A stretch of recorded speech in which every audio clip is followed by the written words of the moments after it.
why calorie counting or macro counting isn't optimal when it comes to fat loss or eating healthily overall. Unfortunately for this video, I had to black out my client's face as I don't want to give his identity away. My client started off at 115 kilos. In his first 5 days, he lost about 6.4 kilos. And then in 5 weeks, he lost a total of 15 kilos. This being an average of 3 kilos a week with zero calorie counting. Now, this isn't to say that calorie counting doesn't work, but when it comes to nutrition, not all calories are equal. For example, as you can see, we have 3 macros: fats, carbs, and protein. And each of these macros has a different thermo effect. Thermo meaning heat. So your body will produce heat while digesting each of these foods. And while producing heat, your body will use energy. And so the energy expenditure for consuming fat will be 0 to 5%. However, for carbohydrates, 5 to 10% of that energy will be expended. For protein, 20 to 30% of that energy will be expended. This then means that if I consume 1,000 calories of protein, I will only have 700 calories left over, utilized in the thermogenic effect. That's 300 calories utilized with no exercise, only in the digestion of that food. And what's more interesting is that if you consume complex carbohydrates, utilizing substantially more energy, different types of fats, different types of proteins, and different types of carbs will have a different thermogenic effect. Complex carbs being the most thermogenic. Simple carbs being medium thermogenic, and refined carbs being the least thermogenic of all. This then brings me to another one of my successful weight loss clients. His name is Aldrich. He lost a total of 34 kilos in 6.5 months. However, in the first 4 weeks, he lost a total of 10 kilos of body fat. And what's really important is that he didn't lose any muscle mass while losing this body fat. So I changed his body composition. Not only did Aldrich lose body fat, he got stronger. He grew more muscle. As you can see in this picture, his deltoids are bigger, his chest has grown. Again, another example that you do not need to calorie count to lose weight. I also have a complete collage of all the other clients. All of these clients are a great example of how you don't need to lose muscle mass when losing body fat or calorie count. Your aim when losing weight is not to get weaker. Your aim when losing weight is to become healthier. This is why any weight loss transformation should consist of weight training, being able to do weighted dips, heavy leg press, heavy squats. All these things are important.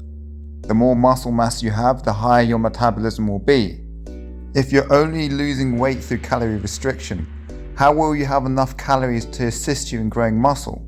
Even more importantly, if you're dependent on losing weight through calorie restriction, how will you have the vitamins and minerals to assist you in your recovery? How will you have the vitamins and minerals to assist you in your performance when training? For optimal weight loss, you must then have a balanced diet. But a balanced diet where you know what food gives you what vitamins, what foods give you what minerals.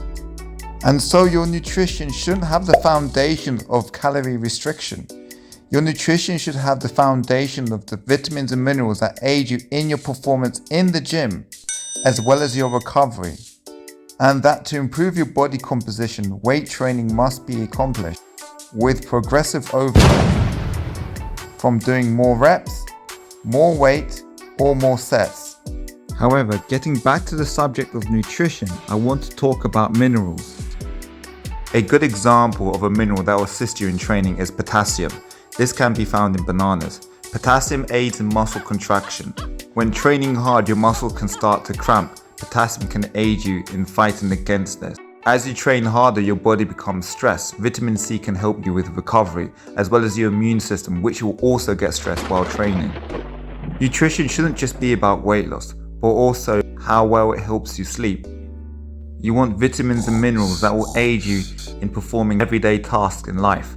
You want better sleep and more energy.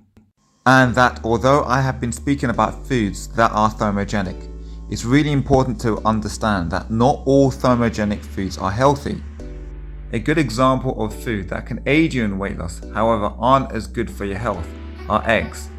Eggs are extremely high in cholesterol, cholesterol being the #1 cause of heart disease.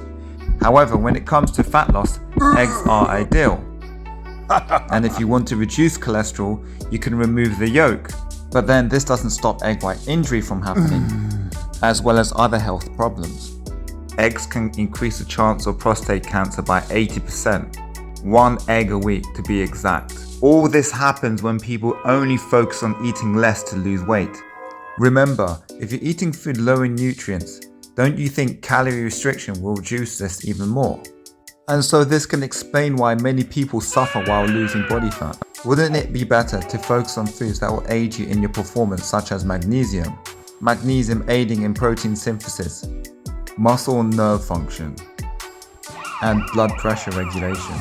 The results that my clients have achieved have not just been by accident, as I have a list of other clients I'd like to introduce you to.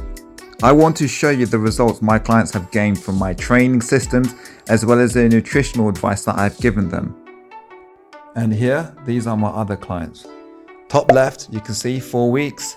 Second, 3 weeks, 12 weeks. Yep, just 12 weeks. Now what's even more interesting is that she happened to have hypothyroidism.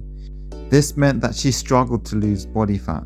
However, in 12 weeks, she lost 12 kilos of body fat on the diet that I gave her. Now the fourth one you can just about see, that took 6 weeks. Look at him carefully. He's lost belly fat and he's gained muscle on his back. His mid-traps, the muscles on his shoulder blades, have grown substantially.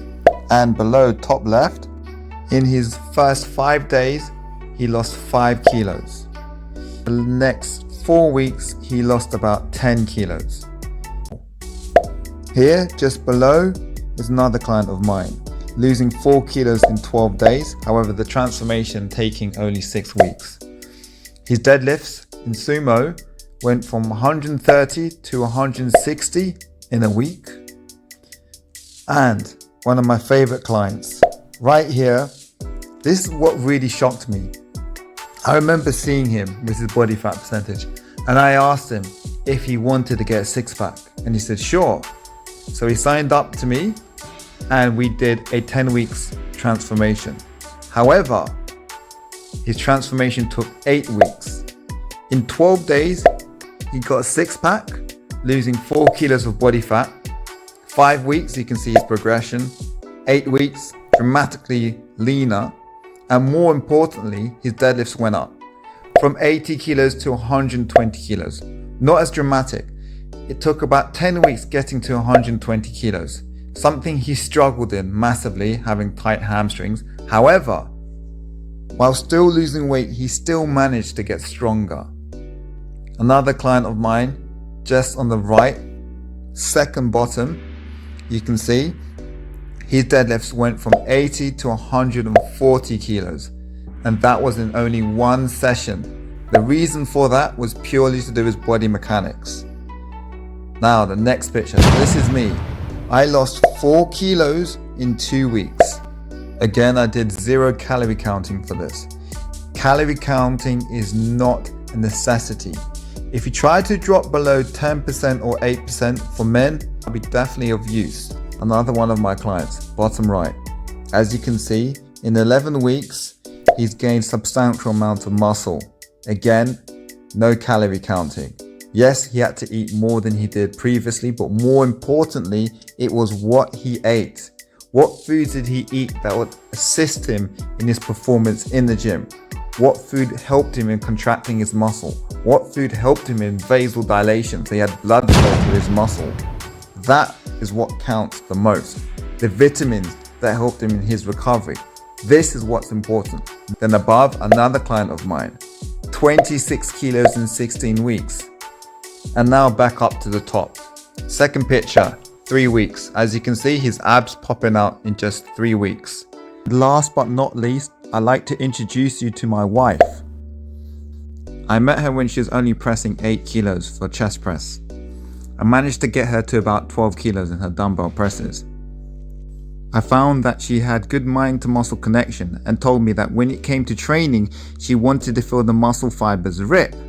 I could tell from the density of her arms she had very good genetics, a lot of fast twitch muscle fibers. And in just under 2 years, I got her from pressing 8 kilo dumbbells to 20 kilos in each hand. I managed to get her also doing one-arm push-ups. However, unfortunately, I didn't get this on video. She was able to do 5 one-arm push-ups. So in conclusion, I want to make this clear. Yes, calorie counting can help, but it should not be the foundation of your nutritional plan. And what I mean by this is that you must focus on the vitamins and minerals that are entering your body. Just because a particular type of food can aid you in fat loss doesn't mean it's healthy.